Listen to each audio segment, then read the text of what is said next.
زید حامد صاحب ہمارے ساتھ ہیں. زید حامد صاحب تھوڑی سی اس پہ روشنی ڈالیے گا, یہ کیا رجحان ہے, اس کی بنیادی فلسفہ کیا ہے اس کے پیچھے؟ منصور, آپ کے سوال کا جواب دینے سے پہلے میں اپنے بھائی خالد قدومی کو پورے پاکستان کی طرف سے سلام بھی پیش کرتا ہوں اور پاکستان کی طرف سے تسلی دیتا ہوں کہ کل اخوان پاکستان معکم فی هذه الجهاد یا اخو الکریم. بارک اللہ فیک معکم فی هذه الجهاد. بارک اللہ فیک, بارک اللہ فیک. اب منصور, اب یہ بات تھوڑا سا میں ماضی کے پس منظر میں جاؤں گا فلسطین کے حوالے سے. جی جی. جو گفتگو, جو نیریٹو پورے انٹرنیشنل میڈیا میں ڈپلومیسی میں ہو رہی ہے, وہ صرف ہو رہی ہے اس حوالے سے اسرائیل کی ریاست کو کتنا حق دیا جائے, رہنے فلسطینیوں کو کتنا حق دیا جائے. سوال یہ ہے یہ مسئلہ مسلمانوں کے لیے چھوٹا نہیں ہے جتنا اس کو بنا کر پیش کرا. جب سیدنا عمر رضی اللہ تعالیٰ عنہ نے بیت المقدس شریف کو فتح کیا تھا تو کیا اس وقت اسرائیل اور فلسطین کا مسئلہ تھا؟ نہیں. وہ کیا مقصد تھا جس کے تحت مسلمانوں نے بیت المقدس شریف کو فتح کیا اس وقت کیا ہے؟ پھر جب کئی 100 سال تک صلیبی جنگیں ہوتی رہی اور بیت المقدس کے اوپر جنگ ہوتی رہی اور پورے یورپ کے عیسائی آ کر بیت المقدس شریف پر قبضہ انہوں نے کر لیا, تو کیا وہ اسرائیل اور فلسطین کا مسئلہ تھا؟ جب اس کے بعد سلطان صلاح الدین ایوبی اور پوری مسلم دنیا بیت المقدس شریف کو آزاد کرانے کے لیے لڑی اور ہم نے بیت المقدس شریف کو آزاد کرایا, تو کیا وہ اسرائیل اور فلسطین کا مسئلہ تھا؟ ہم نے تو, وہ تو عیسائی دنیا نے قبضہ کیا تھا. مسلمانوں نے سیدنا عمر کے دور میں عیسائیوں سے بیت المقدس شریف کیا تھا, پر سلطان صلاح الدین ایوبی نے عیسائیوں سے بیت المقدس آزاد کرایا تھا. مسلمانوں کا روحانی مرکز بیت المقدس شریف ہے مسجد اقصی کی وجہ سے. ہمارا مرکز ہے قبلہ اول کی وجہ سے.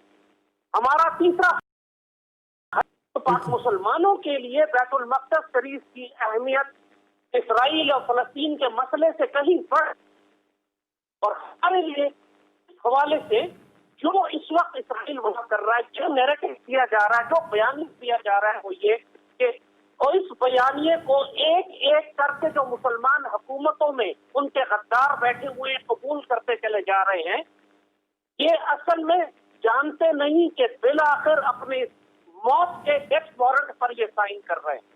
اسرائیل اگر بنا ہے تو ایک آبجیکٹو کے لیے بنا ہے. وہ اس لیے نہیں بنا کہ جو اس وقت آپ کو نظر آ رہا ہے جو ویسٹ بینک اور غزہ رہ گیا, پر یہ اگر ان کو بھی بھڑک کر لے گا تو یہاں رک جائے گا. جھنڈے میں جو نیلی 2 لائنیں نظر آتی ہیں آپ کو, ایک اوپر ایک نیلے رنگ کی لکیر ہے, ایک نیچے نیلے رنگ کی لکیر ہے. یہ 2 دریا دکھاتے ہیں, دریائے فرات سے لے کر دریائے نیل تک. یہ پورا خطہ اسرائیل شامل کرے گا. زید حامد صاحب, سچویشن یقیناً جو ہے وہ کمپلیکیٹڈ ہے. ایک مختصر سا بریک لیتے ہیں, آج جو ہے وہ گفتگو کو یہیں سے آگے جاری رکھیں گے.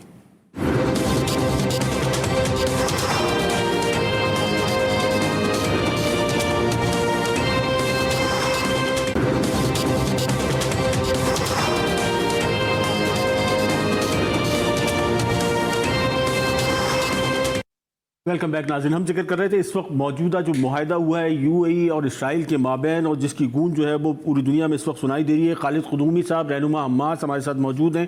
خالد قدومی صاحب, یہ ایک جو اسٹریٹجک معاہدات ہیں یہ عرب ورلڈ کے اسرائیل کے ساتھ, امریکہ کے ساتھ یہ قربتیں بڑھ رہی ہیں. آپ کی اسٹریٹجی کیا ہوگی؟ فلسطینی عوام کے ساتھ اب کون کھڑا ہے؟ دیکھیے, میں دوبارہ عرض کر رہا ہوں, فلسطینی عوام کے ساتھ ہے, عوام ہے. ہم جو ہے نا کہ امید اللہ کے بعد میں ہمارے عواموں پہ ہے. اس کے علاوہ میں آپ کو بتاتا ہوں کہ یہ مزید کے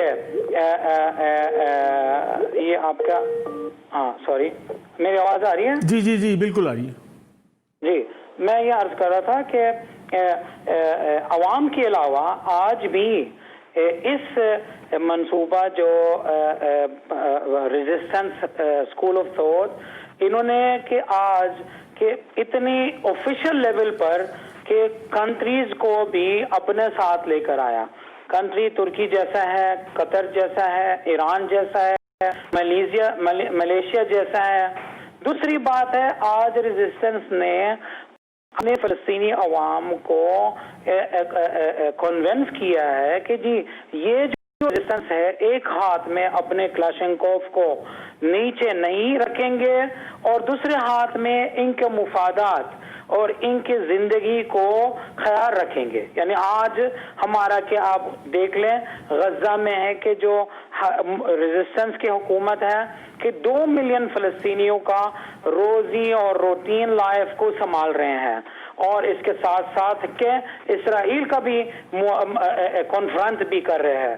ادھر دیکھ لیں القدس میں ہے ہمارا مرابطین و مرابطات کے جوانوں کا ہے میلز اور فیمیلز ہے ینگسٹرز ہمارے بیٹیاں ہیں اور بیٹے ہیں مسجد الاقصی کو حفاظت کرتے ہیں اور اسی نظریہ کے تحت سے کہ ہم نے اس مسجد الاقصی اس کو مشرق اور مغرب کو نہیں کہیں گے فلسطین القدس جو ہے نا سارے کے سارے فلسطینیوں کا ہے. مغربی کنارے میں معافی چاہتا ہوں کہ یہ آپ کا دوست مجھے نہیں آواز آ رہی ہے آپ کی خالد قدومی صاحب.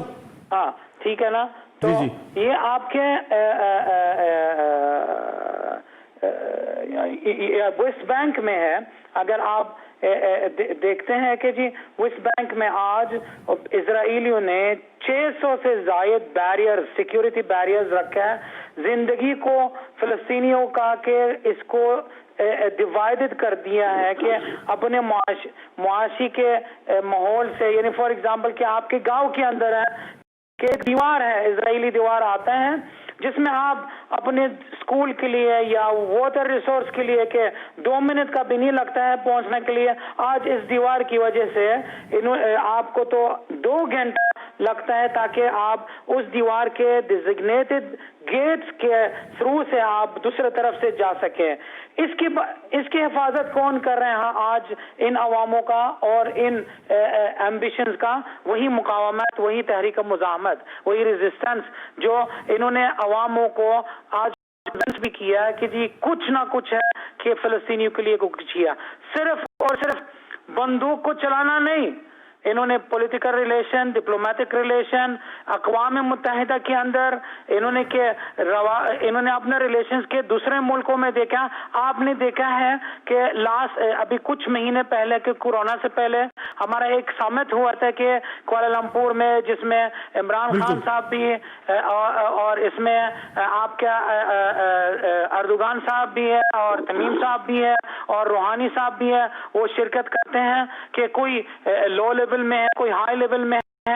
اس کے مطلب یہ ہوتا ہے کہ آج صرف اور صرف ٹھیک ہے ہم اللہ کی بات ہے کہ عواموں پہ بھروسہ رکھتے ہیں اور عوام ہمارے مسئلہ کو آگے لے کے جا رہے ہیں, لیکن ساتھ ساتھ کے یہ بھی کامیابی ہے, یہ بھی اچیومنٹس کے ریزسٹنس نے اچیو کر لیا ہے کہ یہ ریلیشنز آفیشیل لیول بھی لے کے گیا تھا لے کے جا رہے ہیں. آج اس معاہدے کے جو ٹرینٹی کے اندر ہے متحدہ عرب امارات, اسرائیل اور امریکہ, صرف عوام اس کو ریجیکٹ نہیں کر رہے بلکہ کافی آفیشیل لوگوں کو, آفیشیل گورنمنٹس کو ریجیکٹ کر رہے ہیں. اور فلسطین کے اندر ڈاکٹر صاحب ایک چیز تو بڑی واضح ہے کہ OIC کا جو کانسیپٹ تھا وہ دم توڑتا جا رہا ہے. مسلمان جو ورلڈ ہے وہ 2 حصوں میں تقسیم ہوتا جا رہا ہے. بھائی جان OIC نے کشمیر کے لیے کیا کیا آج تک؟ OIC کے علاوہ کہنے سے کہ OIC سے کیا نکلا؟ وہ صرف وہی کے کنڈمنیشن لیٹر کو دراز سے نکال کے ہر سال کو اس کو اپڈیٹ کرتے ہیں. ہمیں سچی بات ہے, میں آپ کو اسٹریٹ فارورڈ بتاتا ہوں, آج ہمارے عوام ان آفیشیل آرگنائزیشن سے کوئی امید نہیں رکھتے. آپ دیکھیں یونائٹڈ نیشن والوں کا آج اسرائیل اس معاہدے کی تحت سے اقوام متحدہ کے یونائٹڈ نیشن کا ریزولوشنز کو وائلیٹ کر رہے ہیں. اس کے باوجود general secretary of United nation کو ویلکم کر رہے ہیں اس معاہدے کو, جبکہ انہوں نے وہ کہا 2 اسٹیٹ سولوشن, حالانکہ کہ ہم کوئی 2 اسٹیٹ کو تسلیم نہیں کر رہے ہیں. اسرائیل کا کوئی رائٹ نہیں ہے فلسطین کے اوپر, لیکن چلے یونائٹڈ نیشن والوں نے کہا تھا 2 اسٹیٹ سولوشن. اس معاہدے نے اس 2 اسٹیٹ سولوشن اور کئی سینکڑوں